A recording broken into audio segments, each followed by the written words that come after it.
Et bienvenue dans cette nouvelle vidéo. Aujourd'hui, on va parler de l'achat dans le neuf, la VFA. On se retrouve tout de suite après cette intro.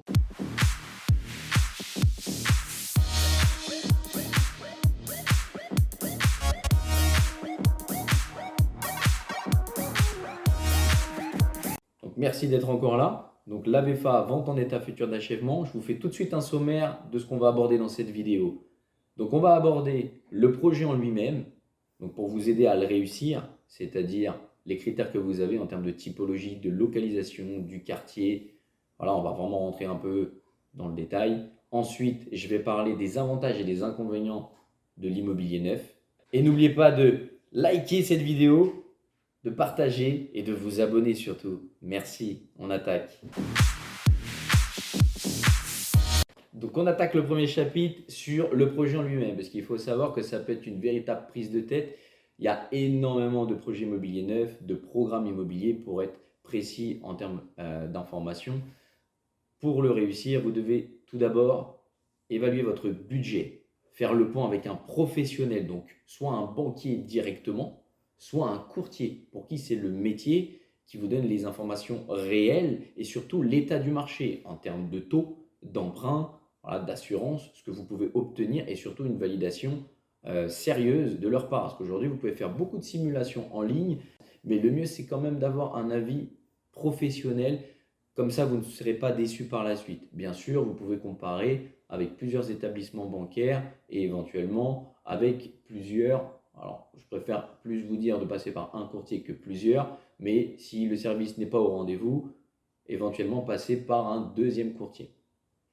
Ce que vous devez évaluer dans votre projet immobilier pour le réussir, tout d'abord, c'est d'établir la ville dans laquelle vous voulez aller une fois que vous avez votre budget. Ensuite, vous devez, une fois que vous avez sélectionné votre ville, sélectionner votre quartier. Et une fois que vous avez sélectionné votre quartier, vous devez sélectionner si ça correspond en termes d'équipement public, donc les écoles et les différents services qui sont dans les villes, correspondent à vos attentes. Pareil en termes de transport, en termes de commerce, c'est important de le prendre en considération par rapport à votre demande. Vous devez aussi regarder si vous voulez être dans un environnement plutôt calme, avec du vis-à-vis, sans vis-à-vis, si c'est quelque chose qui vous gêne ou non. L'exposition ensuite de votre logement. Et petit à petit, on rentre vraiment dans l'intrinsèque du bien, c'est-à-dire les agencements des pièces. Vous avez souvent envie d'un beau séjour, de belles chambres et bien évidemment d'un bel extérieur. Donc ça, c'est des choses que vous devez établir. Pareil aussi en termes d'étage, savoir si vous voulez vous situer au rez-de-jardin, donc avec un bout de jardin, forcément, au dernier étage uniquement, si c'est un critère pour vous, ou dans des étages intermédiaires pour diverses raisons. Notamment, ça peut être le paiement des charges, que vous payez moins cher quand vous êtes en rez-de-jardin qu'au premier étage, par exemple. Et surtout, par rapport au dernier étage et par rapport au rez-de-chaussée ou au rez-de-jardin, en fonction de votre logement, il y a une très grosse différence. Alors, quand je dis très grosse, pour un 2 pièces, ça peut varier assez facilement d'une cinquantaine d'euros par mois, ce qui n'est absolument pas négligeable, voilà, dans votre budget. Donc, vous devez en avoir conscience. Ce qu'il faut prendre en compte dans le projet, c'est par rapport à votre famille, par rapport à votre besoin. Le besoin, vous l'avez à l'instant T. Il faut comprendre que l'achat dans l'immobilier neuf, c'est un projet qui se fait sur 2, voire 3 ans. Je vais bien sur 3 ans volontairement. Nous sommes sur, en règle générale, 24 mois de construction pure. Donc, il faut quand même anticiper les choses. J'ai eu le cas avec des personnes qui changeaient de situation au niveau de leur foyer fiscal antérieurement. Ils avaient un boulot avec une certaine rémunération. 2 ans après, ils en avaient un autre en étant parfois meilleur et puis d'autres fois un peu moins bonne. Donc il faut quand même prendre en considération ces éléments-là, notamment également aussi au niveau de la famille. J'ai eu plusieurs femmes qui ont eu un deuxième, troisième enfant. Donc du coup, ils se retrouvaient avec un logement qui parfois ne correspondait pas réellement à leurs besoins à plus de 2 ans, tout simplement. Voilà, donc ça, il faut en prendre conscience. Il faut savoir quelque chose d'important. Vous devez faire, quand vous êtes en phase de recherche, un bon mois à fond sur ce que vous voulez réellement. Parce qu'entre le moment où vous êtes en phase de réflexion et le moment où vous allez passer à l'action, il va s'écouler du temps. Si vous avez une demande précise et que vous tombez sur un logement qui vous plaît, pensez à faire une réservation sur ce logement. car vous pouvez avoir des regrets, surtout si vos critères étaient réunis à ce moment. Ne gardez pas trop de réflexion, car quand vous faites une réservation, en fait, pour faire très simple, vous vous engagez certes, mais vous pouvez toujours, puisque vous avez la loi SRU, Solidarité de Renouvellement Urbain, qui vous permet de vous désister dans les 2 premières semaines, suivant l'accusé de réception en lettre recommandée, une fois que vous avez eu la contre-signature du promoteur immobilier. Et en attendant, vous avez le traitement du dossier, même si aujourd'hui nous sommes effectivement en signature électronique chez plusieurs promoteurs immobiliers. Donc on attaque le deuxième chapitre sur les avantages et les inconvénients de l'immobilier neuf. On va commencer par les avantages. Vous êtes le premier occupant. Vous disposez également, dans le cas d'un achat en résidence principale, donc pour y vivre, donc vous et votre famille, vous disposez potentiellement et sous condition de ressources d'un prêt à taux zéro. Pour le moment, vous pouvez y avoir le droit. Alors il y a un ensemble de critères à réunir pour pouvoir l'obtenir. Et je rentrerai en détail dans une autre vidéo. Ensuite, vous pouvez obtenir une TVA réduite en fonction de la localisation dans laquelle se trouve votre projet. Donc vous pouvez avoir de la TVA à 5,5% ou de la TVA à 7%. Si vous achetez dans un programme immobilier qui ne bénéficie pas de ce qu'on appelle la zone en rue, Agence nouvelle de la rénovation urbaine, vous avez dans ce cas-là une TVA de 20%. Donc très clairement, vous pouvez faire une réelle économie sur la partie de la TVA en résidence principale dans un logement neuf. Pour continuer, vous pouvez, dans un logement neuf, bénéficier d'une défiscalisation pour réduire votre imposition. Pareil, je rentrerai dans les détails dans une autre vidéo et vous me direz dans les commentaires ce que vous voulez que j'aborde en premier, si c'est le PTZ ou la partie sur la défiscalisation, notamment avec la loi Pinel et autres lois qui existent où nous pourrons rentrer dans les détails. Les avantages à proprement parler de l'immobilier neuf. Vous disposez de frais de notaire réduits. En règle générale, nous sommes autour de 2 à 2,5% en fonction du prix de vente.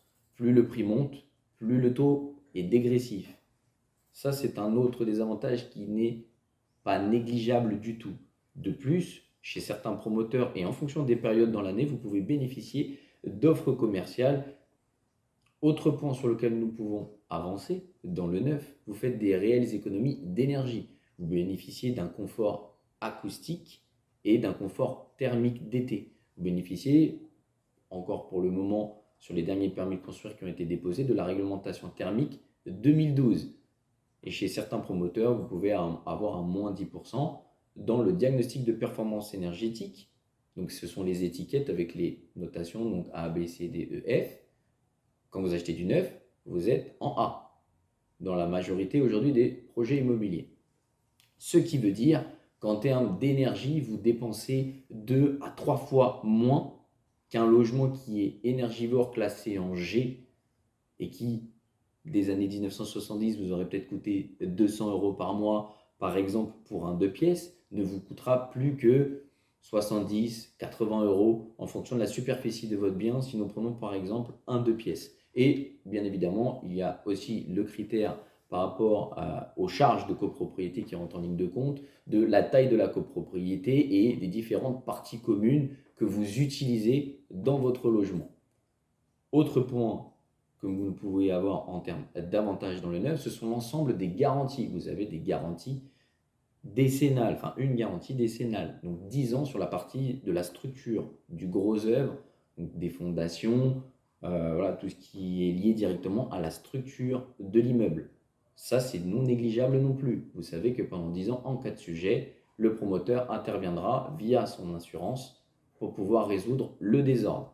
Vous disposez également d'une garantie de bon fonctionnement, donc qui est valable 2 ans, donc bien sûr, qui vous permet d'être garanti sur les éléments d'équipement dissociables du gros œuvre, donc par exemple des menuiseries, un radiateur, pour vous donner des exemples. Pareil, ça peut être aussi sur une porte, voilà, un dégondage à faire, un problème mécanique sur la porte. Vous avez 2 ans pour agir et pour vous plaindre si vous avez un sujet. Donc, pour continuer, on a dans un logement neuf un énorme avantage, c'est qu'au niveau des charges de copropriété, vous allez avoir un budget qui va être préservé sur 10 ans. Quand vous achetez un logement neuf, vous êtes tranquille a priori pendant 10 ans. Pas de ravalement de façade, pas de touche à la toiture, pas de sujet sur a priori l'ascenseur, qui sont des postes importants de charge qui peuvent,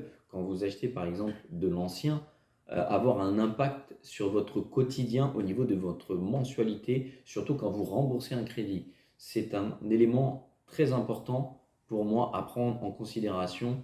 En plus qu'un patrimoine qui est bien préservé, c'est un patrimoine qui vieillit bien et donc vous vous assurez de conserver un patrimoine sur le long terme qui vous permettra de réaliser une très belle plus-value, car l'immobilier sur le long terme vous fait gagner de l'argent. J'ai bien dit sur le long terme.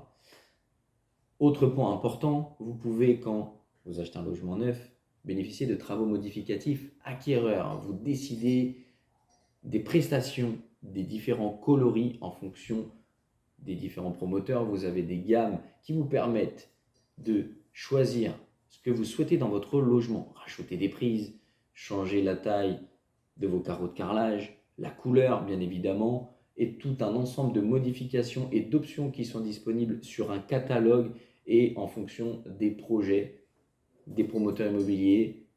Il faut rentrer dans le détail et de manière précise. Là, je vous donne des exemples. Vous pouvez changer aussi la douche, vous pouvez rajouter un lave-main. Voilà, il y a une bonne ribambelle d'avantages que vous avez à acheter un logement neuf, notamment pour l'ensemble de ces éléments-là. Donc, autre avantage, vous bénéficiez d'une manière générale d'une taxe foncière exonérée totalement ou partiellement sur les 2 premières années suivant la livraison de votre bien. C'est à voir systématiquement avec la commune qui décide de cette exonération. C'est un point important, mais que vous n'avez en termes de réponse qu'à la fin, car les choses peuvent évoluer entre le début du projet où vous lancez la commercialisation et la fin par rapport à cette exonération.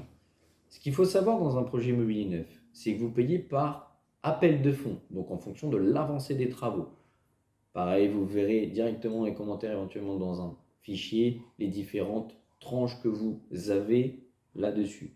Quand vous faites une réservation sur un logement neuf, vous bénéficiez de plusieurs documents contractuels obligatoires, à savoir le contrat de réservation, le plan de vente de votre logement, éventuellement un plan d'annexe du parking, d'une cave, si vous êtes dans cette catégorie-là en termes d'annexe.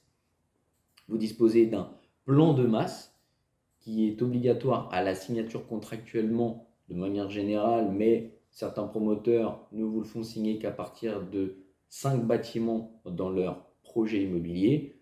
Si vous ne l'avez pas, vous pouvez néanmoins le demander. Aujourd'hui, encore une fois, vous êtes en signature électronique dans la majorité des cas, donc vous avez accès à l'ensemble de ces éléments dans la signature électronique. Vous avez également la notice descriptive qui reprend toutes les prestations de l'immeuble et de votre logement directement, où vous avez toutes les informations de A à Z.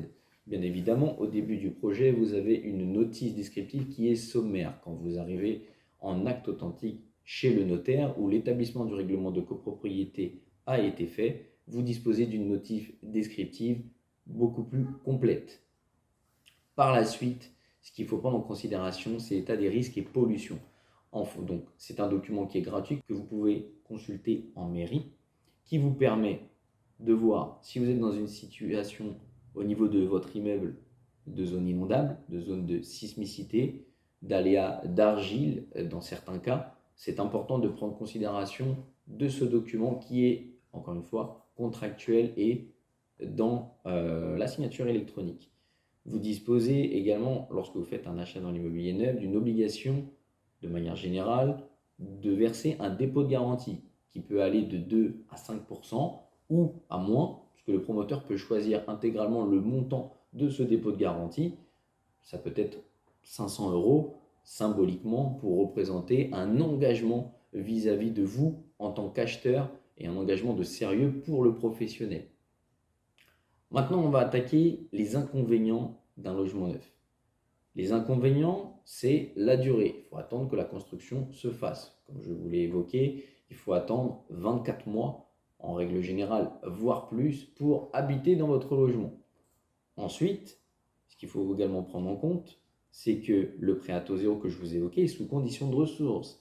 Quelqu'un qui a des très bons revenus, un exemple qui a 5 000 euros net par mois, ne pourra pas bénéficier, si c'est une personne seule, de ce prêt à taux zéro. Donc ça peut être une contrainte pour cette personne-là par rapport à une personne qui aurait ce droit-là, qui est un réel avantage, qui gonfle votre budget pour la même mensualité par mois. Donc ça, c'est un point très important dans cet achat et qui est non négligeable. Les travaux modificatifs, en termes d'inconvénients, il faut savoir qu'ils sont très coûteux. Si vous faites des changements de revêtement de sol, on peut être sur du 110, 120, 130 euros le mètre carré. Donc c'est relativement cher. Maintenant, vous demandez un service au niveau du promoteur. En plus, c'est souvent accompagné de frais de dossier. Donc il faut prendre en considération cette partie-là dans votre budget. Maintenant, c'est un choix personnel.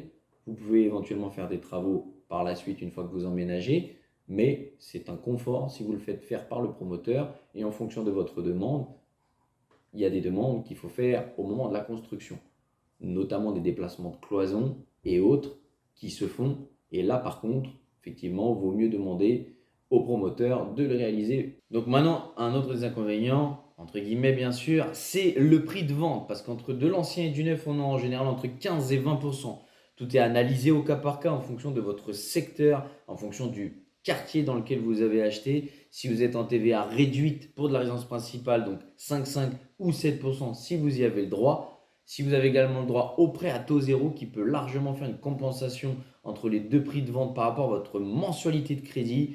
De plus, quand vous êtes dans du neuf, vous pouvez avoir des frais de notaire réduits, comme je vous l'ai évoqué, voire des frais de notaire offerts dans certains cas, ce qui vous fait une réelle économie, plus les avantages de l'ensemble des garanties, donc décennales, de bon fonctionnement et autres que je vous ai déjà évoqués dans cette vidéo, alors que dans l'ancien, vous avez des charges de copropriété beaucoup plus élevées, 2 à 3 fois plus élevées que du neuf, pour une résidence qui a 30-40 ans de différence par rapport à un projet neuf.